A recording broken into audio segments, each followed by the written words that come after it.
최근에 디즈니 플러스에서 에일리언 어스를 봤습니다.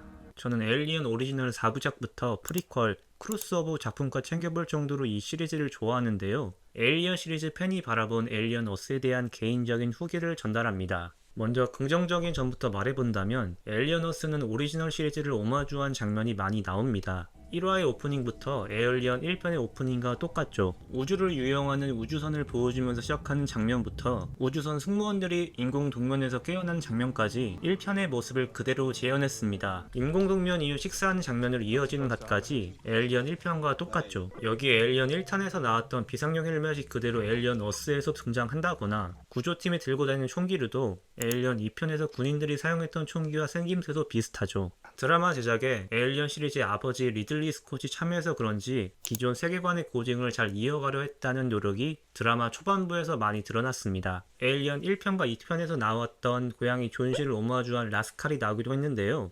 오리지널 시리즈에서 존시는 단순한 고양이가 아니었습니다. 특히 1편에서 존시의 활약이 많았는데요. 승무원 브렛이 에일리언에게 당하는 모습을 존시가 목격하면서 관객의 시선을 대리하는 역할을 하기도 했고, 1편의 후반부에는 존시가 리플리에게 구조를 받으면서 리플리가 끝까지 인간성을 잃지 않았다는 긍정적인 장치로 연출되기도 했죠. 그런데 라스칼은 드라마에서 존시와 다르게 쓰였습니다. 지구에 추락하기 전까지는 거의 분량이 없기도 하고, 끝까지 살아남는 존시와 다르게 라스칼은 끔찍한 결말을 맞으며 존시는 긍정적인 장치로, 라스칼은 부정적인 장치로 작품에 활용됐습니다. 에일리언 시리즈의 새로운 설정을 가져온 것도 긍정적으로 볼 포인트였습니다. 에일리언 시리즈 처음으로 하이브리드라는 새로운 유형을 제시한 점이 긍정적인 시도였는데요. 이전까지는 인간과 안드로이드, 에일리언이 대립하고 협력하는 형태밖에 없었거든요. 인간의 의식을 인조 신체에 이식한 하이브리드가 에일리언 세계관에 등장하면서 인간의 편도, 안드로이드 편도 아닌 모호한 지점에 위치해 갈등을 유발한다는 설정 자체는 흥미롭다고 생각합니다. 이게 결과적으로 좋았는지는 차치하고서 말이죠.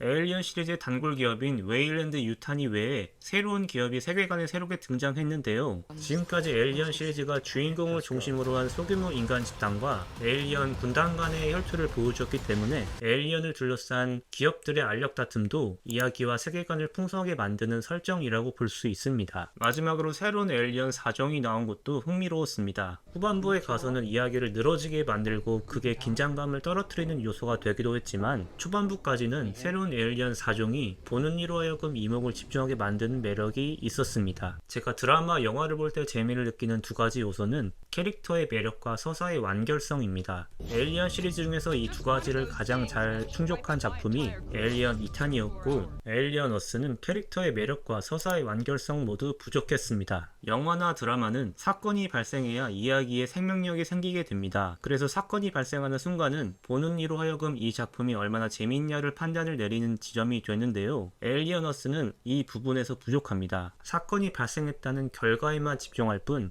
그 과정을 그려내는 부분이 허술했거든요. 극중에서 아서가 키보드 몇 번 두들기니 천문학적인 예산을 투입한 로스트 보이즈 멤버들의 신원 파악이 되지 않는다거나 2차 감염 방지도 안하고 외계 생명체 제거 수술을 진행하는 모습은 긴장감보다는 헛웃음이 나오게 됩니다.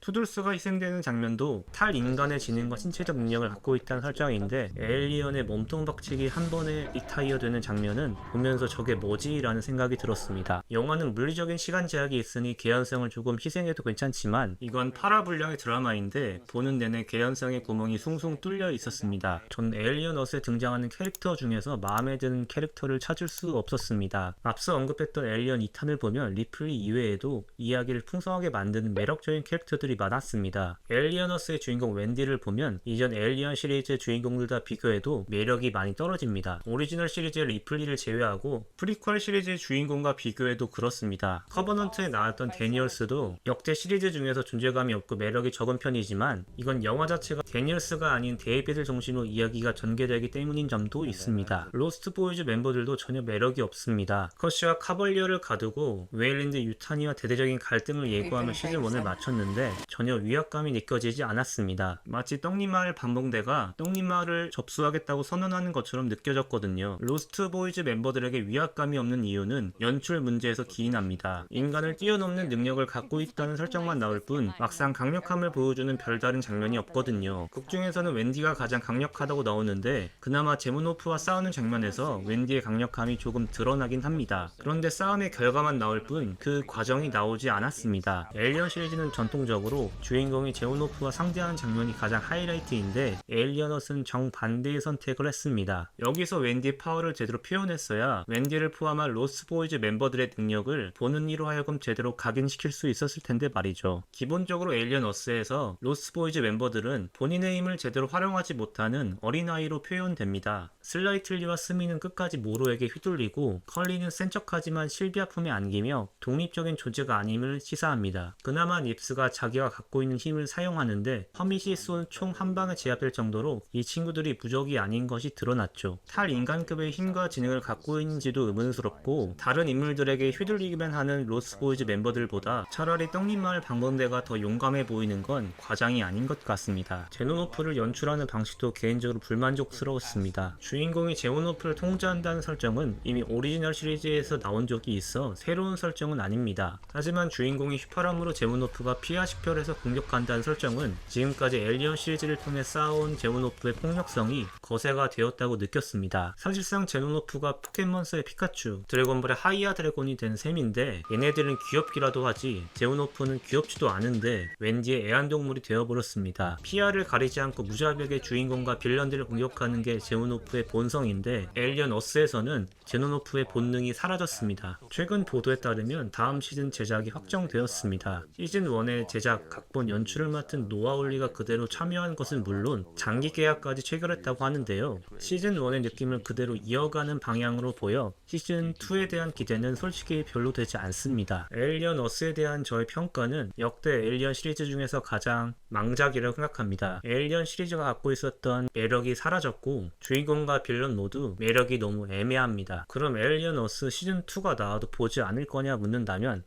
볼 겁니다. 에일리언 시리즈 팬에게는 선택지가 없으니까요. 여러분들은 에일리언 어스 어떻게 보셨나요? 댓글 남겨주시면 감사하겠습니다.